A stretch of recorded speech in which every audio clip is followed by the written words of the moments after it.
Hi hello everyone, నేను మీ బెజవాడ అమ్మాయినండి. ఈరోజు మనం కట్టి పొంగల్ చేసుకుందాం. వచ్చేయండి.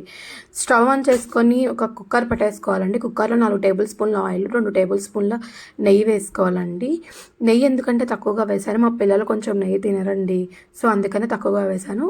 నెయ్యి తినే లెక్క అయితే ఎక్కువ వేసుకుంటే ఇది చాలా అంటే చాలా టేస్టీగా వస్తుందండి. తర్వాత ఒక 8 నుంచి 10 మిరియాలు వేసుకోవాలి. ఒక హాఫ్ టేబుల్ స్పూన్ మిరియాల పొడి వేసుకోవాలండి. నేను మిరియాలు ఎక్కువ ఎందుకు వేయలేదంటే, పిల్లలు తినరు కదండి, మిరియాలు అంటే కొంచెం ఘాటుగా ఉంటాయి కదా, పళ్ళ కింద పడినప్పుడు వాళ్ళు తినలేరు. సో అందుకని మిరియాల పొడి అనేది కొంచెం ఎక్కువగా వేసుకున్నాను. తర్వాత అల్లం చిన్న చిన్న ముక్కలు కట్ చేసేసుకొని మెత్తగా దంచేసుకొని దీంట్లో ఆయిల్లో వేసేసుకోవాలండి. అల్లం వేగిన తర్వాత పచ్చిమిరకాయలు నేను తొడియాలు తీసేసి పైనుంచి చిన్ని ఘాట్ అనేది పెట్టుకున్నాండి. అలా పచ్చిమిరకాయగానే వేసేసుకున్నాను పొడుగ్గా.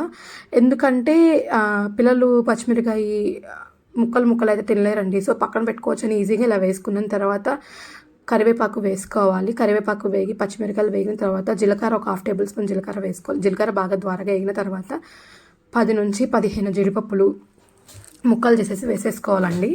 జీడిపప్పులు బాగా ద్వారగా వేగిన తర్వాత మనం ఒక గ్లాస్ రైస్కి పావు గ్లాస్ కంటే కొంచెం ఎక్కువే పెసరపప్పు వేసుకోవాలండి.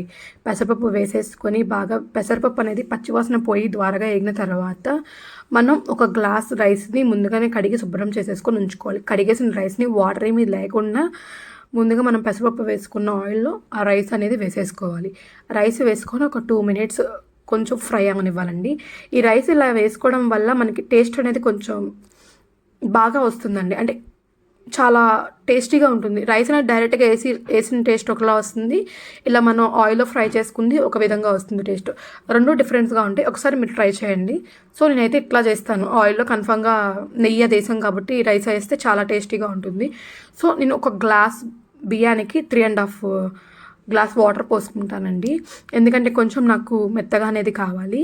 సో 3.5 గ్లాసులు వాటర్ పోసేస్తాను. వాటర్ వేసేసుకున్న తర్వాత తగినంత ఉప్పు వేసుకుంటానండి.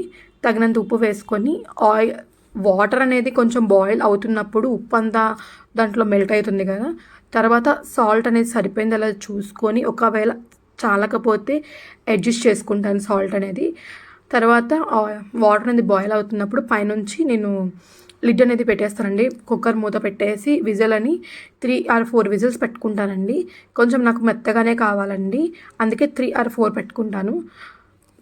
అది కుక్కర్ 3 విజిల్స్ or 4 విజిల్స్ వచ్చాక ఆఫ్ చేసేసుకున్న ఒక్క 15 మినిట్స్ 20 మినిట్స్ తర్వాత మనం ఓపెన్ చేయాలండి. చూడండి ఎట్లా వచ్చిందో, చాలా మెత్తగా వచ్చింది కదా, అంటే మరీ మెత్తగా కాదు మరీ గట్టిగా కాదు. సో ఇలా ఉంటే నాకు చాలా ఇష్టం అన్నమాట, అందుకే నేను ఇలా చేసుకుంటాను. ఈ వీడియో కనుక మీకు నచ్చినట్టయితే లైక్ చేయండి, షేర్ చేయండి, కామెంట్ చేయండి, సబ్స్క్రైబ్ చేసుకోండి. Thank you for watching. మీకు ఏమైనా వంటకాలు కావాలంటే ప్లీజ్ నాకు మెసేజ్ చేయండి, కామెంట్ చేయండి.